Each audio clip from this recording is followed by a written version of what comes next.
We are live. Pitch clock ruining baseball. No, we'll get to that in a little bit. Opening day has come and gone. Some teams better than others. Some teams had the series won and couldn't hold it in their glove. And one put it into the padding on top of a wall to give us a series win. Yeah, it's crazy. It was a crazy, crazy opening. I'm just happy baseball is back.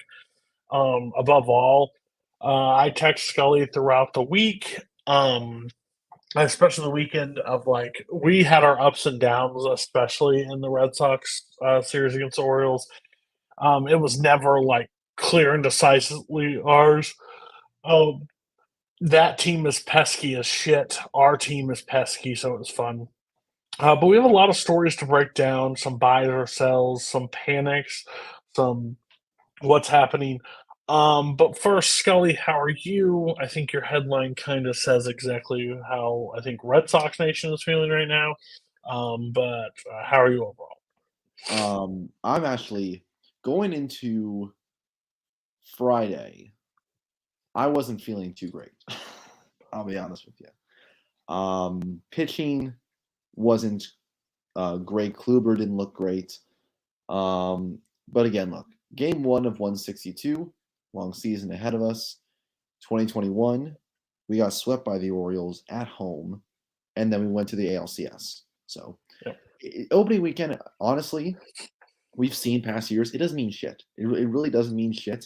It's a return to baseball. It's not a season preview. It's not an honest look ahead to the year, unless you're the Tigers, in which case Detroit start drinking now. Um, and but hey, the bats came. The bats are hot. They are hot, and I think judging by what we saw this weekend, from the Red Sox standpoint, I feel really good. Adam Duvall, fantastic pickup signing, exactly what we needed. Yoshida, him hitting an RBI yesterday was one of my big bets. That cashed about 2 minutes in. He had like 3 RBIs yesterday. That guy's going to be a ribby machine this year. We'll get full into recap for the series, and me and you are both very excited of how the season went. The series went. Have a great series opening tonight. Uh, the one thing I will say, I titled the video is "Pitch Clock Ruining Baseball." It's like I will never disagree with a take more than the pitch clock is ruining baseball. I absolutely love the pitch clock, and I my team was a victim of the pitch clock this season. So far, we had a rally starting. If there's not an unforced out by Devers on that box, who knows that 10-9 we win that game. Um, but I have been able to watch more baseball games than I've ever been able to watch before. I've always been routined into the Red Sox 3-4 hours, just locked in. Step off these games. Our games were still, I think, 3 hours apiece each one, but like right at the end of 3 hours. But we also every game we were in the teens of runs Mm-hmm. scored, so they were going to take longer at bats.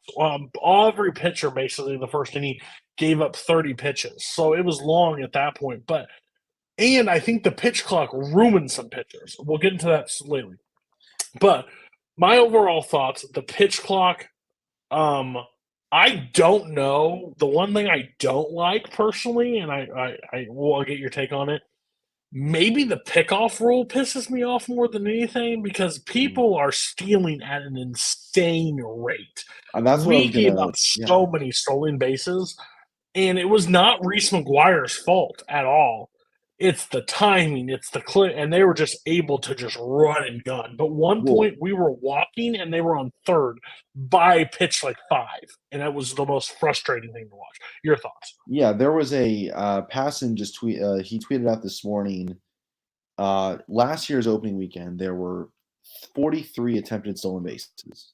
29 of them were successful. This weekend, there were 84 stolen base attempts. 70 of those were successful. So with the Yeah. new kickoff rule, I think you're going to see stolen it's going to be incredibly easy for high level talent to post 20 in 20 years. Like I think if you I think Julio could honestly go for 25 home runs, 25 stolen bases again.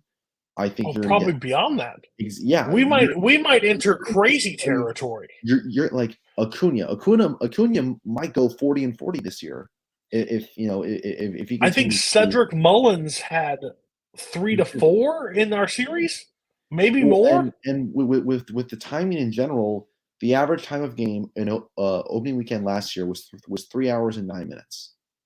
Average time this year 2 hours and 38 minutes. That is a whole half hour less. So I think for fans like us who want to watch multiple games in a day, it's perfect because it's not like you're picking and choosing which games to focus on during a single time slot.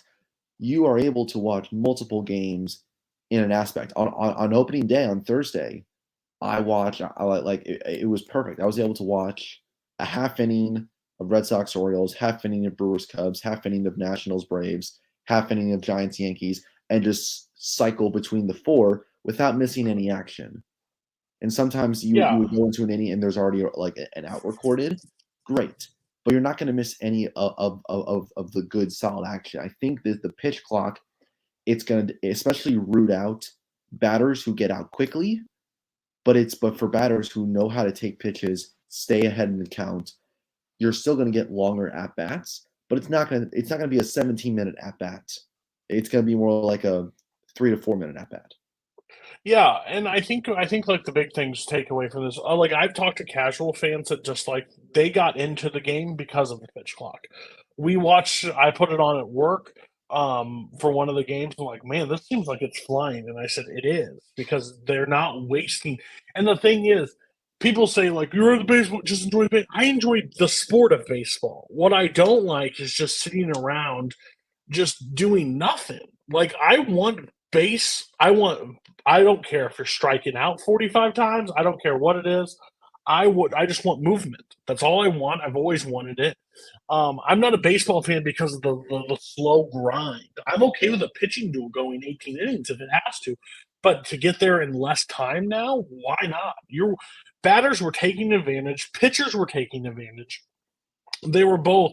There would be one, a batter would step out, then a pitcher would step off, then the batter would step out, then they'd swing, they step back out. It's so much wasted time. You have to get in the box. I think the rules need to be tweaked a little bit because I think if you're in that box at 8 seconds, you're allowed to just be in the box. They can pitch it if they'd like to pitch it, but if you make eye contact with them and the pitcher's not ready, I don't think that's an automatic strike. You just have to be in the box. If the bat's not up, that's on the batter at that point. Yeah. But like that's Devers is the first ever to be called out on a strikeout by it, and I was like, he was in the box. He looked at the pitcher. The pitcher was not ready to go, so he looked down and got the bat up, and they called him out. He was still confused. I think they tried to, when enacting a pitch clock, they also made rules to protect the pitchers in those kinds of cases. That way, the rule doesn't seem like it's favoring the batters as much. They're also lending some favor to the pitchers because otherwise, I think without some of those, favors to the pitcher, we would have seen more runs scored this weekend. We would have seen more hits. We would have seen longer run times. And I think right now they have it in a way that's fine for them now. I am really interested to see what the offseason looks like this upcoming year after we get a full season of this, what the owners think, what management thinks, and what the league wants to enact going forward. Because I truthfully think with the new CBA in place and how painful it was to get it done last year, every single year you're going to see significant, maybe not significant, but you're going to see at the very least minor changes to all of these new rules just to test things out. Yeah, absolutely. I'm with you on that one. Um, so yeah, pitch clock really great. We did learn some things about some teams. I understand opening day is not like any holy oh the ball dropped. Sorry, like I get to watch Brewers Mets right now. Like I would have never even thought about doing that. Quick overall game. But we did learn some things about some teams. Again, I think I think people are like the Rays are for real. The Rays played the Tigers, so I think that needs to be a little bit like calmed down. Their pitching is super strong. They're like one of those teams. I think the AL East is really strong. It's going to be some questions. Each team like had some like question marks throughout. Um, Overall, I think Cleveland shows um how strong Cleveland is. I think Cleveland of all teams, besides the White Sox and Astros, had the hardest matchup this opening day to open the season. Um, Cardinals, Blue Jays, that could also been up there in the thing. Yeah, there But wasn't a whole lot of overall, like pitching, though, in that series. right. So yeah, that's something we'll get into. But like that overall, to take 3 of 1 on the road against the team that a lot of people love. And again, I don't think that's worrisome for the Mariners as much. I just think that shows how much the Cleveland pitching and because their pitching was elite in that series. What ended up happening and their bats again not having those big names. Still think I think the addition of Josh Bell big things, and then the White Sox taking 2 games against the Astros. That's a strong thing to take. Yeah. So, any standouts that I did not mention or the ones I did mention play out this weekend for you?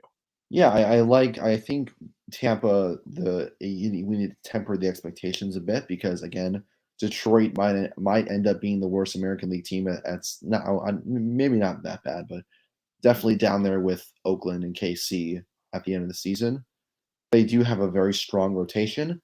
Question is going to be, will the bats show up long enough to withstand a long season, or are those arms going to get tired by the dog days of July and August? I think, and if this was your first time watching Mariner baseball in April, welcome to Mariner baseball in April. They never start out strong. I guarantee you, the team you see a month from now is going to be radically different than the team you saw this weekend. So I'm not worried about them one bit. Cleveland looks great. The pitching looks great. Kwan, Jimenez, Rosario, they all look like they didn't skip a beat in the offseason. I think Texas also looked really good. I liked what I saw from them. The offense looks really, really sharp. They looked really good against Philly. DeGrom, all we're going to get is more question marks about him, how effective he's going to be all season long. Philly looked fine. They looked like very typical Philly back to how last season started. And then I like to rag on them, but the Angels, the Otani, Trout have great Great. weekends, and yet they still lose to Oakland. They lost Um, one. I know they lost one, but like Your Braves lost to the Nationals. okay, they lost 4-1 because a guy making his major league debut had a bad first inning, and then that's it. No, get on my face. Bad choices. But No, yeah, that is. Oh, go ahead. I'll let I you was gonna finish. say for how much fanfare there was around the Yankees, the Giants. Well, those last 2 games looked good. I thought that they looked super solid, especially on Sunday. I think Camilo Doval, he had a rough 2022. I think if he can get that confidence early and shut down games against these top squads, I think the Giants are going to be in a position to stay in that wild card race a little bit longer than I think we were anticipating. Um, so that is something I don't have all the list of players in my that I read, but Wheeler and Nola. Interesting fact. They were like in between 25 pitches, 25 seconds per pitches last season, and they struggled mightily against the pitch clock, and I think that is a tell against. And yeah, Kluber was also that also struggled through the pitch clock. You saw that a lot throughout baseball. That the pitch clock for those players that have been dominant for so long struggled when they were forced to just gun it in. And that's the JT, problem. Yeah, and that's the problem I think that's gonna pop up for Philly is that if Nola and Wheeler, it's a non-starter. They have to be the dominant forces they've been the last couple of years. If they can't be that, you're putting way too much pressure on Suarez and on those other guys in the rotation as well to pick up that slack. I think they're good enough players. I think they will rebound. It just tells how long. But Texas came out to throat punch people, Yeah. and that offense is really there. Again, I took Seager. So some of our like sports bets that we didn't tell you about because of just us being terrible people, basically. Yeah. I'm white hot in sports betting right now. I am white hot. I have missed 2 bets of my 11 placed over the weekend. Great. Scully is chasing plus money, which Scully likes to have those like massive hits. So I don't blame him, Yeah, but you I gotta go can't big or live go that. home. I mean, I can't live that life. I like the surefire, just like this is the one I see. I like it. Trust the data, whatever you want to say it. But our futures, I took Strider to lead in strikeouts. It was plus 600, 650 to lead the league, be the strikeout leader. I also took Seager to out hit Simeon this season because Seager was the most shifted against player last season. Without the shift, I think he dominates and proves it I that think even already. without the He's shift, it's a smart bet to make personally. yeah. I just couldn't find Seager by himself. Basically, I put Austin Riley over 103 RBIs. I think the dude just jacks. And again, that offense is always going to be around the bases. Especially Who if Matt knows? Olson continues the way plays the way he's been playing. He had eight home runs in spring. He had like 3 more this weekend. I Yeah, mean, he grows. that guy. I mean, that guy's an early Triple Crown favorite. And I don't want to talk about my one bet, but if I place my World Series pick, I pick the Padres. Man, does that team look questionable as shit at this point. San But they also Diego, have some San people. Diego. They, they also, I hate when he yelled X marks the spot. But Kike has 2. He has 2 home runs. So the power's there. Way more than we ever saw from Xander for the last 2 seasons. But X marks the spot, one of the best calls ever. Um, no, but that's one of my place. Scully, did you want to take them through what you placed your like Yeah, your I definitely chased plus money he because chased that plus money. I He chased did. that plus money like a dog chases his tail. But in particular, a lot of the futures I made, again, pretty big swings and misses. Like for example, I like your first one. I like your first yeah, one. I took Rangers over 82 and a half wins plus 100. I honestly think this is not a team that I think will make the playoffs, but they're going to have a lot of high scoring games. And I mean, and if Degrom is up and down all season, I think they can still get over 500. So Mariners plus 320 to win the AL West. Um, again, I thought plus 320 was maybe a little high. So I took that one as well. Red Sox plus 270 to make the playoffs. I took this bet on. I took this bet before the first game started, and I'm feeling even more confident about that after this weekend, because because it's going to be a horse race between Tampa, Minnesota, and us. I think ultimately for that last playoff spot, and I think with our offense, if it continues to if it stays consistent in what we've been seeing so far, and the pitching picks it up a little bit, I have more than enough confidence in that. And then Shohei Otani, strikeout leader, plus 2,000. The way he was pounding the zone against Oakland, again, it's Oakland. They can't even field a proper team. But the way he was pounding the zone this weekend, he's got more confidence than 99% of pitchers alive right now. And he deserves to be that way with how good he is. So strikeout leader plus 2,000 Shohei Otani. Feeling really, really good about that. Yeah. So, my one, just to keep everybody in the loop today, I mean, you can't take my pick for the first one, and I'm already feeling it because it didn't look good from the first inning.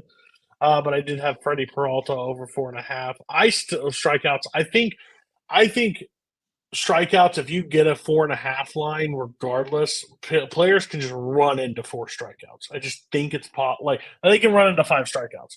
People are swinging misses like crazy. The pitch clock, I think you run into them. The other ones I have today, not against Scully.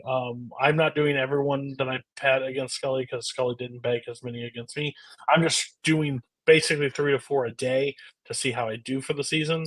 Um, my other ones are the Red Sox. I took them with an alternate line of -3 runs. I think they beat them by over 3 runs today. Take the plus money. I made it plus money. I think if we don't, I think the offense of what we did against, I'd say okay pitching. I think questionable pitching in the Pittsburgh Pirates at our home. I think we can definitely put on 4 runs. We beat Orioles by 4 yesterday. Um, I took Drew Rasman for the Rays over 4.5 Ks. That was actually plus money. I think that's crazy. I know he's more of a pitch to contact, but like I still think he runs into 5 strikeouts against that Nationals team. And then I took the alternate line plus money 205 for the Astros -3 against the Tigers. I think if they're going to against the Tigers. I'm going to be betting opposite against the Tigers a lot this season because I think that team is garbage. But those are mine. At least today, the only one I have not picked one for me and Scully this week. I'm just testing these ones out for right now. What was I going to say? I was going to say something. Do you have if you can find Adam Duvall for MVP, it's got to be a crazy number. But hey, somebody said his swing would work in Fenway. And if that pitcher, if that umpire doesn't make that terrible, terrible strikeout call on him yesterday, oh, who knows what he could have. Like, he had a strikeout yesterday. He shouldn't have had any because dude's seeing the ball very well. Oh, yeah. Oh, yeah. Let's see. Mets. National League overall, I think the Mets taking 3 against the Mariners seems the course. Braves took the loss to the Nationals, which is gross, but that you're not going to win 162 games ever. That's just the fact. Cincinnati being 2-1, they beat up on the Pittsburgh Pirates, so that's something. Congratulations on that one. I think the interesting thing walking away from it is the NL West 2-2, 2-2, 2-2, 2-2, 1-2 because they played the Yankees.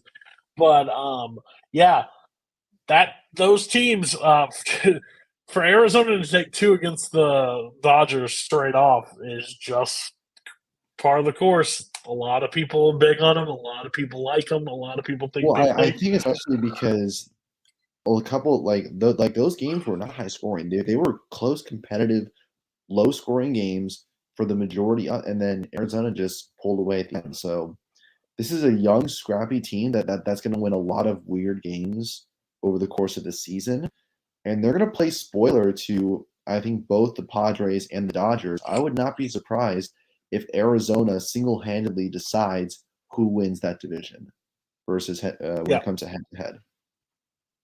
It did make me question a little bit about the Padres just because, but I still think it's kind of like LeBron, D Wade, Bosh. It took time for that core to figure it out. I think Xander's just as good as he's never gotten the respect that he deserves as a player, really, in the league. His hitting is just phenomenal. He's the best 2-strike hitter I've ever seen play the game of baseball. So he's great to see. I'm glad he's in the West Coast with bets. I don't have to watch you. I don't have to play you often. I don't have to deal with the pain unless we see the World Series. So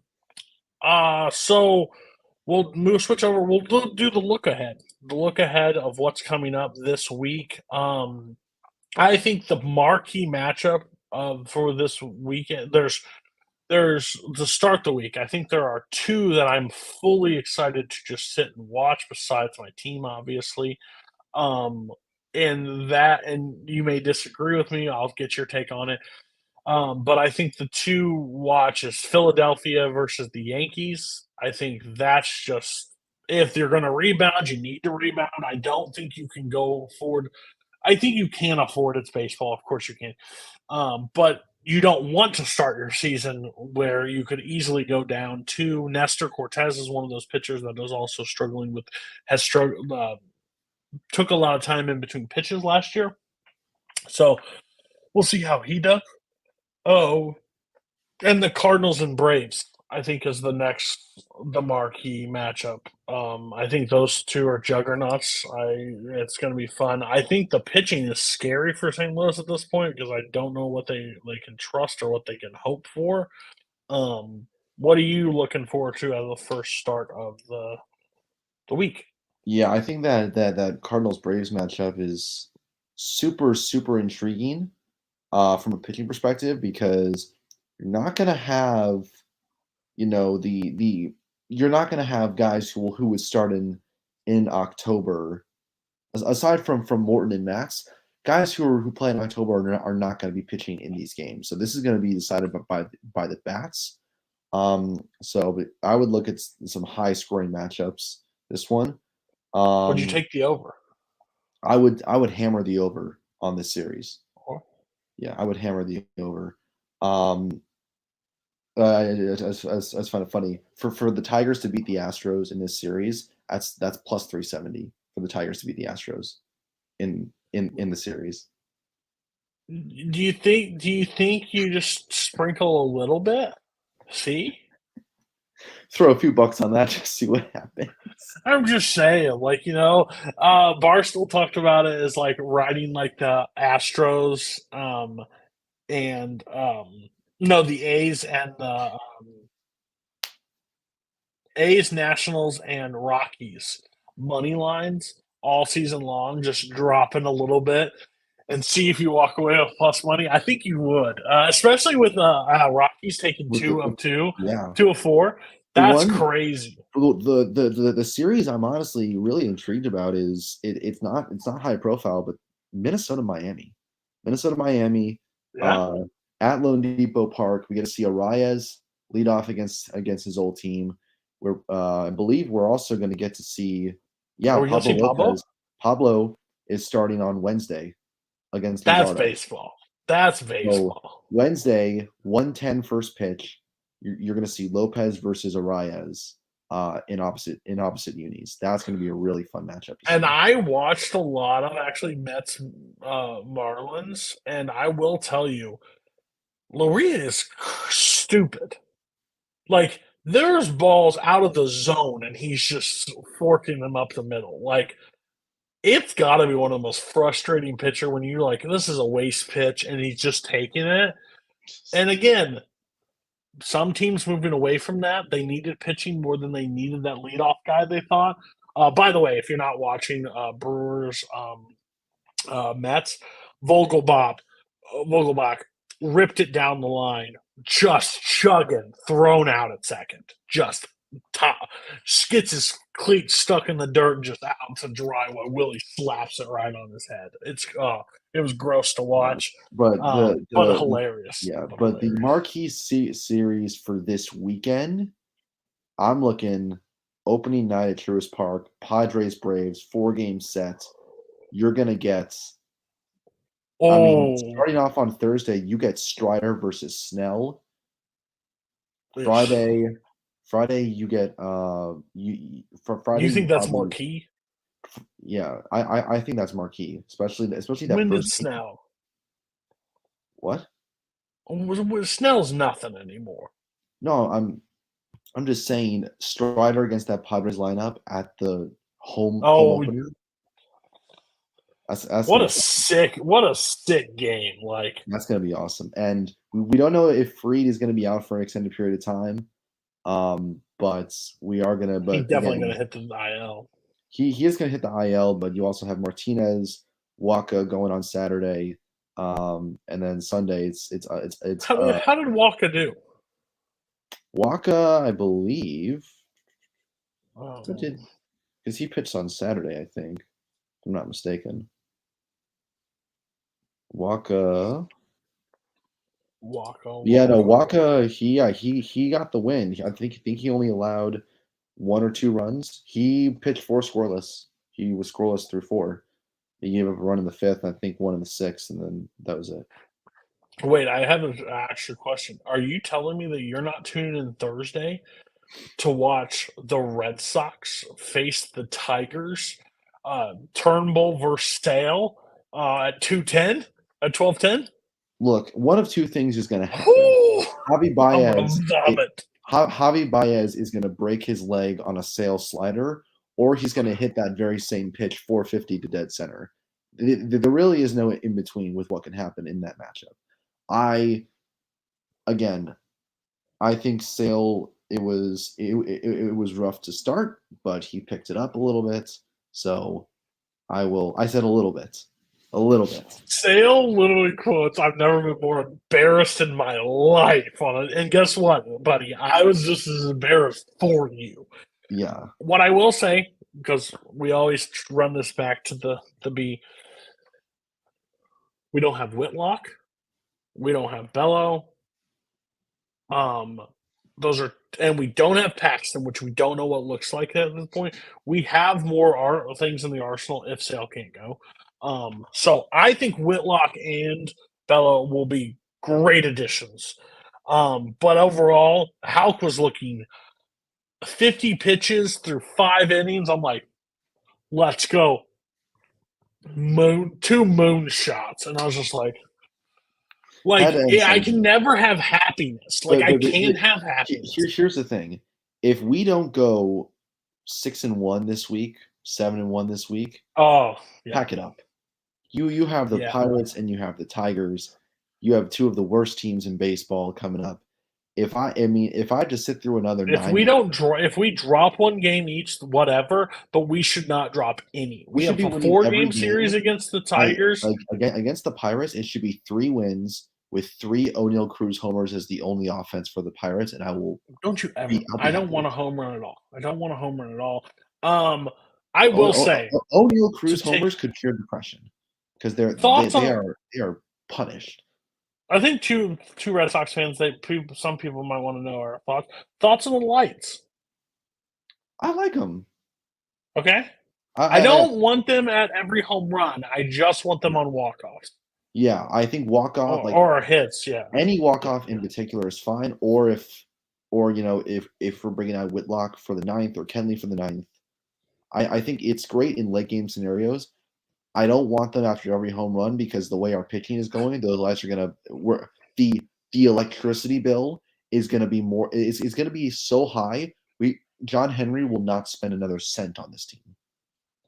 I will say, John watching Henry a defeated team as an excuse to not buy at the deadline. He will use that. Well, that's why your tickets are going to go up. I'll tell you, when I watched, there's something about a defeated team with those lights just in their faces just made me so happy. I will say, as somebody that watched that live, to hear Uke on the call go, well, this will be a terrible time for a walk-off home run. Like, he said it. 2 pitches later, he goes, it's stuck in the padding. There's nothing to look at. Like, when he dropped that ball, I went, and then he dropped it. I went, oh my God. Because I've been at something in Fenway. When you do something, when you let the door open, we will kick that thing in your fucking face, and we did it. Duvall having a season, and people forget Duvall's a sneaky signing, but he had an insane year the year prior to his injury. 2021, he had 38 bombs. He won a Gold Glove. He was. People forget. I mean, if you watched Game 5 of that World Series, 3-0 right down the pipe, no doubter.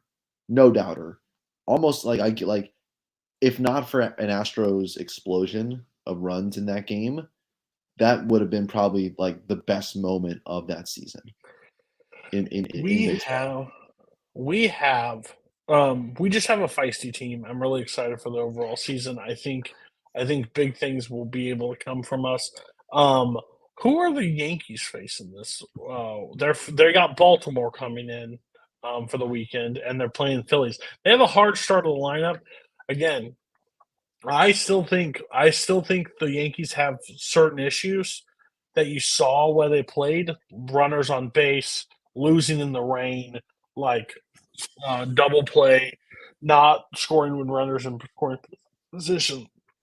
Those are just huge problems. Like that will keep this team, and they're doing it without. They're 2-1 without a lineup right now, without a pitching staff. So like, hats off to them at that Yeah, point. but yeah, my Um, thing is that if you look at the what happened yesterday, their runs were Judge homer, Stanton homer, Higashioka homer, sac fly, wild pitch. So these runs are coming from the long ball. They're coming from fly balls in general. You're not seeing a lot of runs scored based They off don't know of how to insane manufacture runs without OBPs. the. They don't know how to manufacture runs when it Yeah, is and that is a something hard that stretch. will hold them back in October when they face a team like Cleveland or Seattle or even Toronto, which knows how to manufacture those runs in multiple areas of the game. So Yeah. Yankees have to clean that up, and then maybe they can be looked at as favorites. But again, the pitching their pitching looks solid. It did. Even though I'm not a big fan of the Giants lineup at the moment. We'll see how they do against Baltimore. I'm with Baltimore being number two in wins and runs counted right now. Be really intrigued to see how that pitching staff goes up against Baltimore. Um, you got anything to apologize from the Angels? They're 2-1, They're and two they're and one doing against really the great. worst team in the sport. Fuck off. Are they the worst team in the sport? I think we saw a number that they're not the worst team in the sport. I think the Well, Tigers are the worst team in the sport. look, we'll see what happens. But I mean, yeah, sure. You won 2 out of 3 in the trash can of a stadium that is the Coliseum. Your opening day crowd hmm was less than I get than a fucking Charlotte Hornets game. So Well, keep being a hater. Just I keep was being a gonna say hater, man. Kings, but the Kings are actually good this year, so I can't use that excuse anymore. Yeah, crazy. Um, I don't think we need to make this like a super long, over the top episode. I think we can make it quick and in and out. Overall, we're excited. Baseball's back. Pitch clock. If you're old and you're angry, get over it. It's the great thing that happened to baseball. I will tell you right now. It's the third inning right now, and this game started like less than 30 minutes ago. We're in the third. Like that's great. Like this game is, and there's no runs right now. Game is flying. So overall exciting. Follow us. We don't have a bet for you today. I don't have one that I'm like super on because I moved some lines for fun. If I had to pick one, probably I would probably give you Drew Rasmus over 4.5 strikeouts. It's And plus I'll money. and I'll save my bets for the weekend series. I think we have Mhm. more compelling uh matchups over the weekend that we can like I definitely think but I will say I think that Braves Cardinals series, I think you definitely want to hammer the over on runs, hits, everything under the sun. Tonight you have what Dylan Dodd. I'm sorry, no, you have Morton versus somebody, and then tomorrow night you have Dylan Dodd against Steven Matz. Offense Yeah, is going to feast all it's day. in St. Louis, right? Yep, it's in St. Louis. The Balls balls, balls the fly balls, out. So the yeah. arch is going to have dents in it after this week. That's for sure. Yeah. So also, yeah. So we'll try to do an episode. I think we can probably squeeze one in Thursday or Friday to talk about leading up to it, and then we'll be back on like the Monday, Tuesday to talk about what happened over the weekend. But no, exciting times. Go Red Sox. I'll just say that. Everybody have a absolute great night, great sport, and watch baseball. I hit the end broadcast, and we're going to sit here